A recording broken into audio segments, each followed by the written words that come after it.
Hello વિદ્યાર્થી મિત્રો, આજથી આપણે સેમેસ્ટર 4માં ઉત્પાદન સંચાલન શરૂ કરવા જઈ રહ્યા છીએ, પ્રોડક્શન મેનેજમેન્ટ. આ બુકમાં તમારે 4 યુનિટ અને ટોટલ 4 જ ચેપ્ટર છે. દરેક યુનિટનો એક જ ચેપ્ટર. પહેલા યુનિટમાં આપણે ઉત્પાદન શું છે અને ઉત્પાદન સંચાલન શું છે એની ચર્ચા લેશું. ત્યારબાદ સેકન્ડ યુનિટમાં ખરીદી અંગે, ત્રીજો યુનિટ તમારો છે ઇન્વેન્ટરી અંકુશ અને ચોથો યુનિટ છે તમારો નવી પેદાશ અને સેવાઓ વિકસાવવી તેમજ બજારમાં મૂકવી. 4 યુનિટ અને 4 જ ચેપ્ટર અને સરળ અને સારો સબ્જેક્ટ કહી શકાય. આજથી આપણે ચાલુ કરીએ છીએ પહેલો યુનિટ ઉત્પાદન અને ઉત્પાદન સંચાલન. હવે મેઇન વસ્તુ આપણું જે બુકનું ટાઇટલ જ શું છે, બુકમાં ભણવાનું જ છે ઉત્પાદન સંચાલન.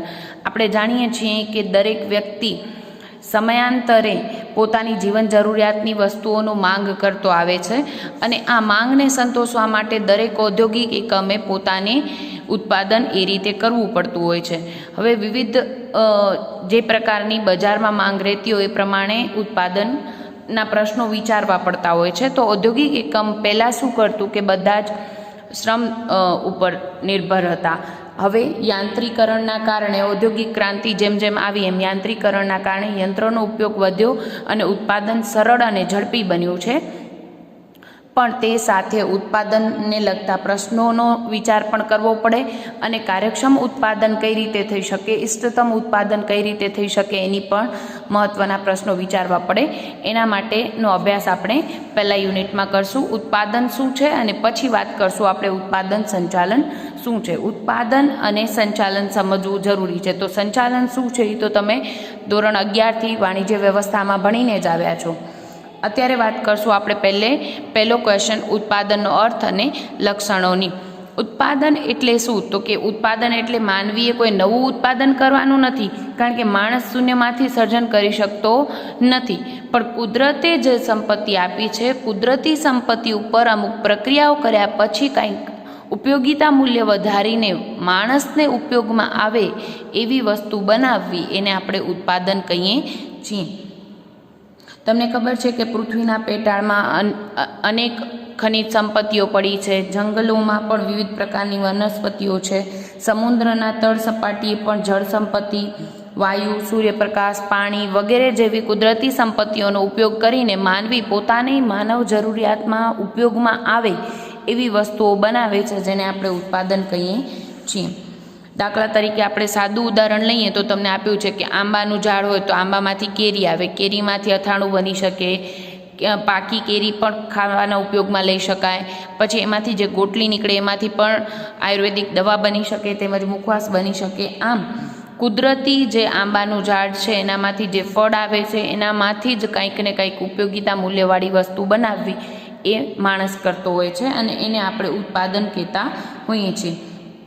આમ માણસ કોઈ વસ્તુનું સર્જન નથી કરતો, પણ જે કુદરતે જે સર્જન કર્યું છે એને માનવીની જરૂરિયાત પ્રમાણે જરૂરી પ્રક્રિયાઓ કરીને પરિવર્તન કરવામાં આવે છે અને એને આપણે ઉત્પાદન પ્રવૃત્તિ કહેતા હોઈએ છીએ. અને છેવટે જે તૈયાર આવે છે એને આપણે ઉત્પાદન અથવા તો પેદાશ અથવા તો વસ્તુ તરીકે ઓળખતા હોઈએ છીએ.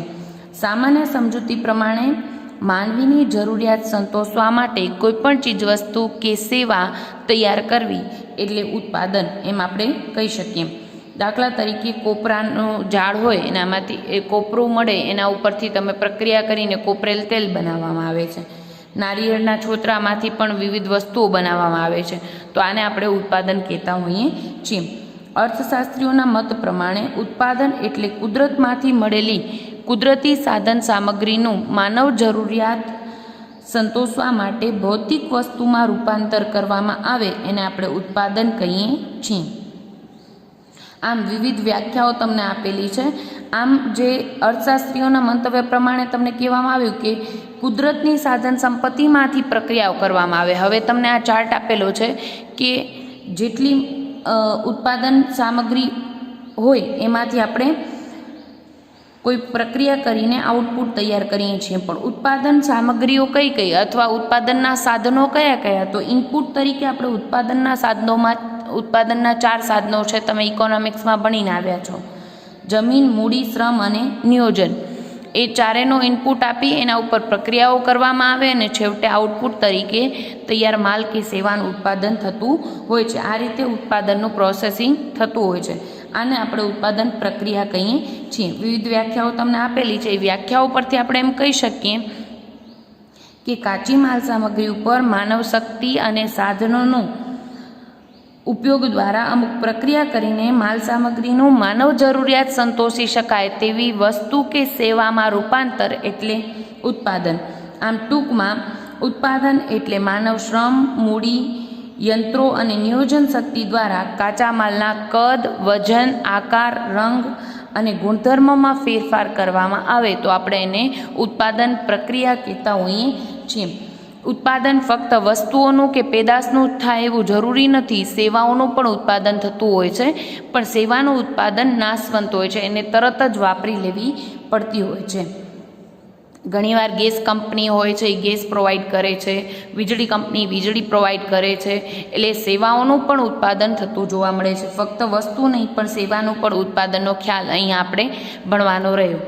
હવે ઉત્પાદન પ્રક્રિયાને 3 વિભાગમાં વહેંચી શકાય. આપણે વાત કરી કે કાચો માલ તરીકે જમીન, મૂડી, શ્રમ, નિયોજનનો ઇનપુટ આપી અને પ્રક્રિયા કરી અને તૈયાર માલનું આઉટપુટ મળતું હોય છે અને આપણે ઉત્પાદન પ્રક્રિયા કહીએ છીએ.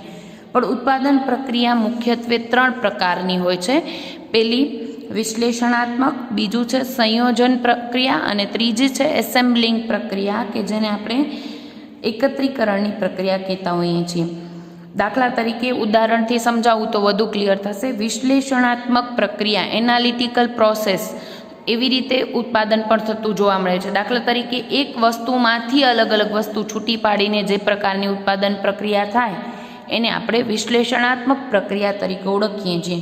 દાખલા તરીકે કપાસ હોય તો એમાંથી રૂ અને કપાસિયા અલગ પાડવામાં આવે અને એ બંનેનો પોતાનો ઉપયોગ હોય છે, બરાબર.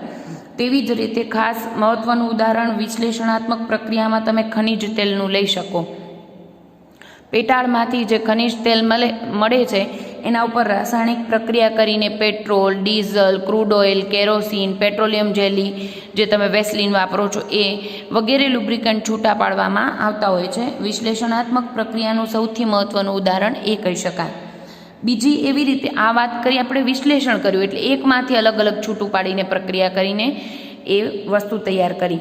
હવે ઘણીવાર એવું થાય કે બેથી વધુ વસ્તુઓ ભેગી કરીને કોઈ ઉત્પાદન થતું હોય, કોઈ વસ્તુ બનતી હોય તો એને સંયોજનની પ્રક્રિયા દ્વારા ઉત્પાદન કર્યું કહેવાય. દાખલા તરીકે વિવિધ ઔષધો કે જડીબુટ્ટીઓનું મિશ્રણ કરીને એક ટોનિક બનાવવામાં આવે અથવા તો દવા બનાવવામાં આવે તો આપણે એને શું કહીએ છીએ? સંયોજનની પ્રક્રિયા. 2 થી વધુ વસ્તુ ભેગી કરીને એક વસ્તુ બનાવી તો સંયોજનની પ્રક્રિયાથી પણ ઉત્પાદન થતું હોય છે. ત્રીજું છે એકત્રીકરણ કે એસેમ્બલિંગ પ્રોસેસ. સંયોજન અને એકત્રીકરણમાં માઇનોર જ ડિફરન્સ છે, ધ્યાન રાખજો. સંયોજનમાં આપણે વિવિધ વસ્તુઓને ભેગી કરીને એક નવી વસ્તુ બનાવીએ છીએ અને જે કાચો માલ હોય છે, જ્યારે એકત્રીકરણમાં આપણે જનરલી અલગ અલગ ભાગો તૈયાર હોય છે એ ભાગો જોડીને એક નવી વસ્તુ બનાવીએ છીએ. જનરલી એ એમ કહી શકાય કે ઇલેક્ટ્રોનિક સાધનોમાં વધુ જોવા મળતું હોય છે. દાખલા તરીકે વિવિધ ભાગો જોડીને મોટર કાર બનાવવી, કોમ્પ્યુટર બનાવવું, ટેલિવિઝન બનાવવું વગેરે પ્રક્રિયાને આપણે એસેમ્બલિંગ પ્રક્રિયા કે એકત્રીકરણની પ્રક્રિયા કહેતા હોઈએ છીએ. આ વાત કરી આપણે ઉત્પાદનની વિવિધ પ્રક્રિયાઓની. હવે વાત કરીએ ઉત્પાદનના લક્ષણો. મેં તમને આગળ પણ કીધું છે કે કોઈ પણ થિયરી સબ્જેક્ટ ભણતા હો તો લક્ષણો એટલે શું? તો કે વ્યાખ્યા પરથી તારવેલા મુદ્દા હોય. તો વ્યાખ્યાઓ તમને ક્લિયર સમજાય તો આપણે એના જ મુદ્દાઓ બનાવીને આપણે લક્ષણો તૈયાર કરતા હોઈએ છીએ.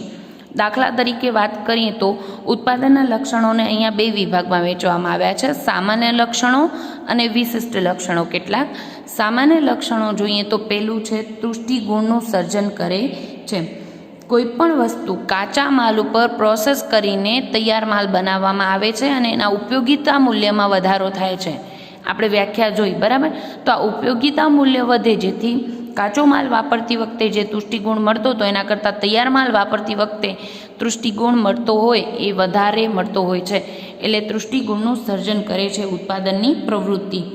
દાખલા તરીકે આપણે લાકડામાંથી ફર્નિચર બનાવ્યું હોય, કોપરામાંથી તેલ બનાવ્યું વગેરે પ્રક્રિયાઓ ઉપયોગિતા મૂલ્યમાં વધારો કરે છે અને તૃષ્ટિગુણનું સર્જન કરે છે. બીજું છે માલ કે સેવા. આગળ પણ મેં તમને કીધું કે ફક્ત વસ્તુનું જ ઉત્પાદન થાય એવું જરૂરી નથી, સેવાઓનું પણ ઉત્પાદન થતું હોય છે. દાખલા તરીકે ગેસ કંપની દ્વારા ગેસ છે, વીજળી કંપની દ્વારા વીજળી ઇલેક્ટ્રિસિટી પ્રોવાઈડ કરવામાં આવે છે, રેલવે દ્વારા વાહન વ્યવહારની સેવા, તાર ટપાલ દ્વારા વ્યવસ્થા સંદેશા વ્યવહારની સેવા વગેરે સેવાઓ આપવામાં આવતી હોય છે.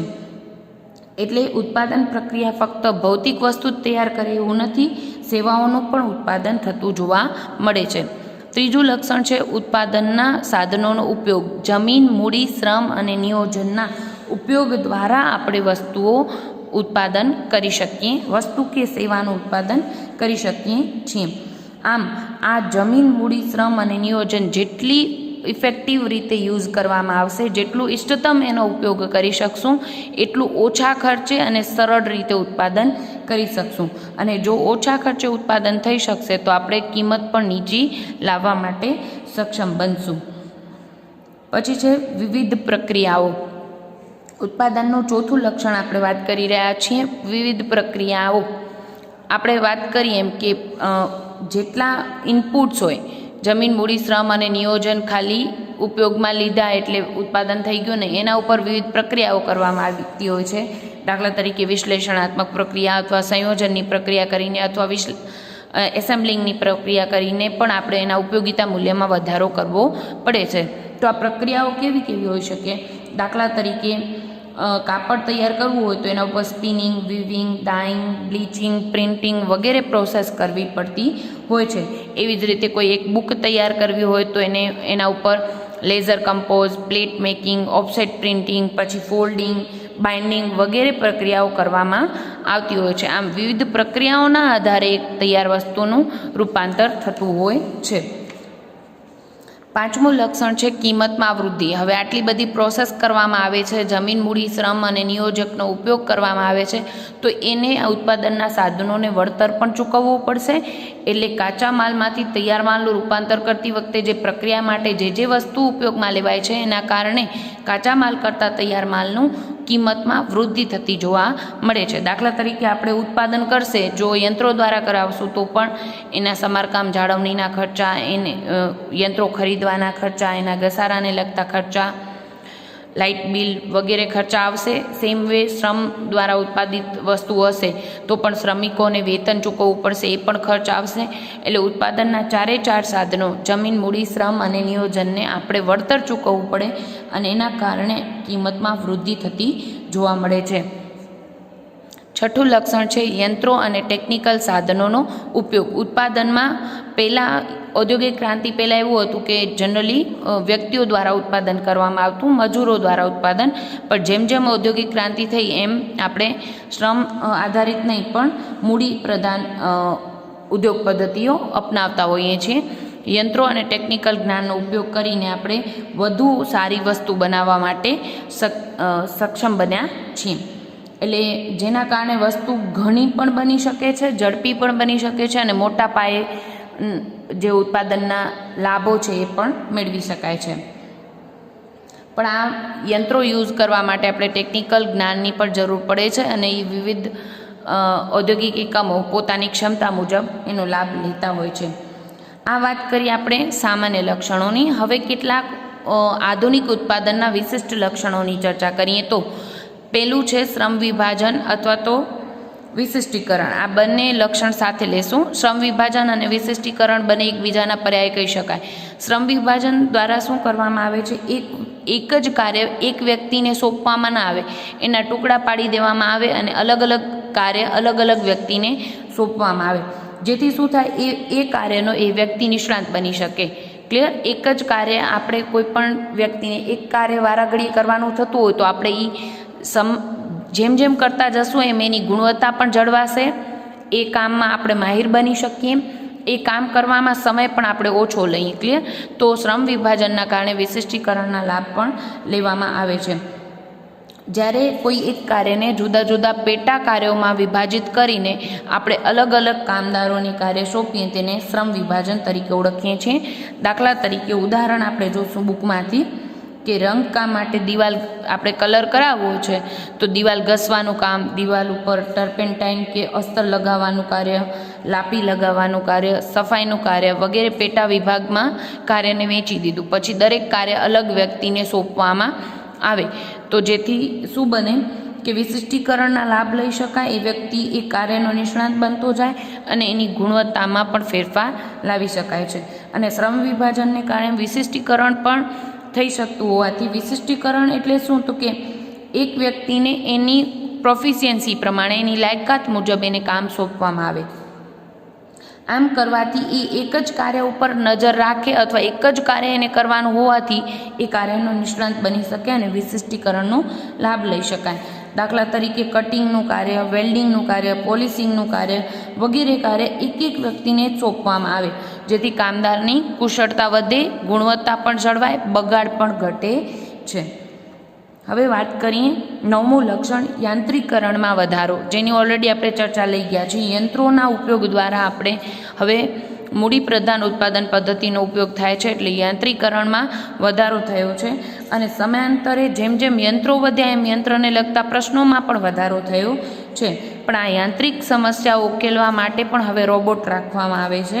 અને આમ યંત્ર માનવ અને યંત્ર પર નિયંત્રણ રાખતા થયા છે.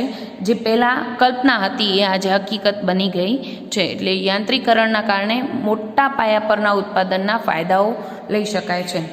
પણ એની જેટલી સમસ્યાઓ છે એનો ઉકેલ જેટલે અંશે વધુ સારી રીતે લઈ શકાય એટલા વધુ લાભ લઈ શકાય છે. ઉત્પાદનનું 10મું લક્ષણ છે વૈજ્ઞાનિક પદ્ધતિ. વૈજ્ઞાનિક પદ્ધતિ કોને કહેવાય, તો કે જ્યારે કોઈ પણ પ્રવૃત્તિ કોઈ ચોક્કસ હકીકત, સિદ્ધાંત, કાર્યકારણના સંબંધ પર આધારિત હોય ત્યારે એને આપણે વૈજ્ઞાનિક પદ્ધતિ કહીએ છીએ. આમ ઉત્પાદન પણ માલ સામગ્રી કેવી, કાચો માલ કેવી ગુણવત્તાવાળો આવશે, યંત્રોની ગોઠવણી કઈ રીતે થશે, કયા યંત્રો ઉપર કોણ કામ કરશે, સુપરવિઝનની વ્યવસ્થા, કામની વહેંચણી વગેરે બાબતોમાં આપણે વૈજ્ઞાનિક પદ્ધતિએ કરતા હોઈએ છીએ. આ વૈજ્ઞાનિક પદ્ધતિઓ પ્રયોગલક્ષી પણ હોય છે અને પરિણામલક્ષી પણ હોય છે. પ્રયોગો કરવામાં આવે છે અને સમયાંતરે વિચલનો દેખાય તો એના ઉપર સુધારા વધારા કરીને ઉત્પાદનને કાર્યક્ષમ બનાવવામાં આવતું હોય છે. 11મું લક્ષણ જોઈએ તો સંશોધન અને વિકાસ. આ અત્યારનું મહત્ત્વનું લક્ષણ. અત્યારે કોઈ પણ કંપનીઓએ રિસર્ચ એન્ડ ડેવલપમેન્ટ વિભાગ, R&D વિભાગ એક અલગ જ રાખતી હોય છે. અત્યારે આટલા મોટા પાયા પર ઉદ્યોગો જ્યારે અસ્તિત્વમાં આવી રહ્યા છે ત્યારે હરીફાઈનો યુગ ચાલુ થયો છે. એટલે હરીફાઈમાં ટકવું હોય તો બજારમાં કઈ વસ્તુ વધુ વેચાઈ રહી છે, બજારની માંગના મુજબ ઉત્પાદન કરવું પડે તો જ ઉદ્યોગ લાંબો સમય માર્કેટમાં ટકી શકે. અને એના માટે R&D department, research and development સતત કરતું રહેવું પડે છે. અને તો જ એનું ઉત્પાદન પ્રવૃત્તિ કાર્યક્ષમ બનશે અને તો જ એ ટકી શકશે. બરાબર. 12મું લક્ષણ છે ક્રિયાત્મક સંશોધન, ઓપરેશન રિસર્ચ, OR. અત્યારના સમયગાળામાં OR એક સબ્જેક્ટ તરીકે વિકસેલો છે. માસ્ટરમાં તમને ઓપરેશન રિસર્ચ ભણવામાં પણ આવશે. કોઈ પણ પ્રવૃત્તિ કરતી વખતે ગાણિતિક મોડેલનો ઉપયોગ કરવામાં આવે અને જેટલી સંખ્યાત્મક માહિતી છે એને આપણે યોગ્ય રીતે ગણતરી દ્વારા જ્યારે એનો ઉપયોગ કરીએ ત્યારે એને ઓપરેશન રિસર્ચ કહેતા હોઈએ છીએ. ગાણિતિક મોડેલ કે સૂત્રોના સ્વરૂપમાં માહિતીનો ઉપયોગ કરીને બે માહિતી વચ્ચે કાર્યકારણનો સંબંધ સ્થાપિત કરવામાં આવે તો એને વૈજ્ઞાનિક ધોરણે યોગ્ય નિર્ણયો લઈ શકાતા હોય છે. ક્યારે ખરીદી કરવી, કેટલી ખરીદી કરવી, કયા યંત્રો ઉપર કેટલું ઉત્પાદન કરવું વગેરે નો સંબંધ સ્થાપિત કરવામાં આવતો હોય છે અને ઓપરેશન રિસર્ચનો ઉપયોગ કરીને વધુ ઉત્પાદનના ફાયદા લઈ શકાતા હોય છે. એની જ સાથે સંલગ્ન લક્ષણ છે કમ્પ્યુટર અને ડેટા પ્રોસેસિંગના સાધનોનો પણ ઉપયોગ કરવો પડે છે. આ વિવિધ ગાણિતિક મોડેલની ગણતરીઓ માટે કમ્પ્યુટર અને ડેટા પ્રોસેસિંગના સાધનોનો ઉપયોગ થતો જોવા મળે છે. દાખલા તરીકે માલની ખરીદી, ઉત્પાદન પ્રક્રિયાનું વિશ્લેષણ, ઉત્પાદન ખર્ચની ગણતરી, કેટલો ખર્ચ આવશે, કારણ કે જનરલી પહેલે આ બધા વિચારણા કર્યા પછી જ ઉત્પાદન પ્રક્રિયા ચાલુ થતી હોય છે. ઉત્પાદનમાં જો ચાલુ થઈ ગયું ને કોઈ વિચલનો જણાય તો એના ઉપર કેવી રીતે નિયંત્રણ લાવવું, બગાડ નિયંત્રણ, ગુણવત્તા નિયંત્રણ, ઉત્પાદનનું મિશ્રણ વગેરેના મહત્ત્વના નિર્ણયો લેવા માટે આપણે એ માહિતી ભેગી કરી એનું વર્ગીકરણ અને વિશ્લેષણ કરવા માટે વિવિધ કમ્પ્યુટરના ડેટા પ્રોસેસિંગ સાધનોનો ઉપયોગ કરીને આપણે ગણતરીઓ કરતા હોઈએ છીએ. આ કાર્ય માટે ઇલેક્ટ્રોનિક ડેટા પ્રોસેસિંગ ઇક્વિપમેન્ટ EDPનો ઉપયોગ થતો જોવા મળે છે, જેથી યંત્રોનો એવો ઉપયોગ કરવામાં આવે કે જેથી ઉત્પાદન પ્રક્રિયા ફાયદાકારક વેમાં જાય. કારણ કે ગણતરીઓ કર્યા વગર ઉત્પાદન થઈ જાય તો ઘણીવાર એ ઉત્પાદનના જેટલા લાભ લેવા જોઈએ એટલા લઈ શકાય નહીં, એવું બને. 14મું છે ઔદ્યોગિક એન્જિનિયરિંગ. ઉત્પાદકતા વધારવા માટે આપણે વાત કરીને કે ઇનપુટ નાખવામાં આવે અને એના ઉપર એવી પ્રક્રિયા કરવામાં આવે જેથી સારું આઉટપુટ લઈ શકાય. હવે ઇનપુટના પ્રમાણમાં મેક્સિમમ આઉટપુટ આવી શકે એના માટે ઔદ્યોગિક એન્જિનિયરિંગનો ઉપયોગ કરતા હોઈએ છીએ. ઔદ્યોગિક એન્જિનિયરિંગની મદદથી આપણે ઉત્પાદન ઝડપ વધારી શકીએ છીએ. ગતિ નિરીક્ષણ કરીને કઈ ખોટી એક્ટિવિટી છે એને ઘટાડીને ઉત્પાદન ઝડપ વધારી શકીએ. ઉત્પાદન સાતત્ય જાળવીને પણ આપણે ઇનપુટમાંથી આઉટપુટ મેક્સિમમ લઈ શકીએ છીએ. ઉત્પાદન સાતત્ય એટલે શું? તો કે જનરલી આપણી પાસે કર્મચારીઓ પૂરતા પ્રમાણમાં હોય પણ કાચો માલ ન હોય તો ઉત્પાદન અટકી પડે ને આવા સંજોગોમાં એ કોઈ પણ કંપનીને પોસાય નહીં. તો સમયાંતરે આપણે એ ધ્યાન રાખવામાં આવે અને કોઈ પણ કર્મચારી બેઠો ન રહે, યંત્રો પણ ફોગટના અમુક સમય બંધ ન રહે, કન્ટિન્યુઅસ ઉત્પાદન ચાલુ રહે એનું ધ્યાન રાખવામાં આવે છે. વર્તમાન સમયમાં આ પ્રકારના જ્ઞાનની જરૂરિયાતના કારણે ઔદ્યોગિક એન્જિનિયરિંગને લગતા કોર્સિસ પણ જોવા મળે છે. પ્રોડક્શન ટેકનોલોજી અથવા તો ઇન્ડસ્ટ્રીયલ એન્જિનિયરિંગના વિવિધ કોર્સો પણ અભ્યાસક્રમમાં દાખલ કરવામાં આવ્યા છે. છેલ્લું છે સેવા વિભાગો. હવે યંત્ર ભલે યાંત્રિકરણ કરવામાં આવે પણ આ યંત્ર ઉપર સમારકામને જાળવણી યોગ્ય રીતે નહીં થાય તો યંત્રો પણ કન્ટિન્યુઅસ અને સારું ઉત્પાદન આપી શકે નહીં. એટલે યંત્રોની જાળવણી માટે દરેક કંપનીમાં હવે સેવા વિભાગો રાખવામાં આવે છે. આ યંત્ર થોડા સમય માટે પણ બંધ પડે તો સંચાલકોને એ પોસાય નહીં. એટલે સમયાંતરે સર્વિસિંગ અને મેન્ટેનન્સનું કામ સંભાળવા માટે ઉત્પાદન સારી રીતે ચાલુ રહે એના માટે યંત્રો મહત્ત્વના છે અને યંત્રો સારી રીતે ચાલુ રહે એના માટે સેવા વિભાગોનો પણ ખ્યાલ મહત્ત્વનો છે. આમ ઉત્પાદન સારી રીતે થાય તો જ એ વેચાણ અને નફાનો ધ્યેય સિદ્ધ કરી શકાય. એટલે ઉત્પાદન મહત્ત્વનું કહી શકાય. આજે આપણે વાત કરી ઉત્પાદનનો અર્થ અને લક્ષણો. નેક્સ્ટ લેક્ચરમાં બીજા પ્રશ્નોનો અભ્યાસ કરીશું.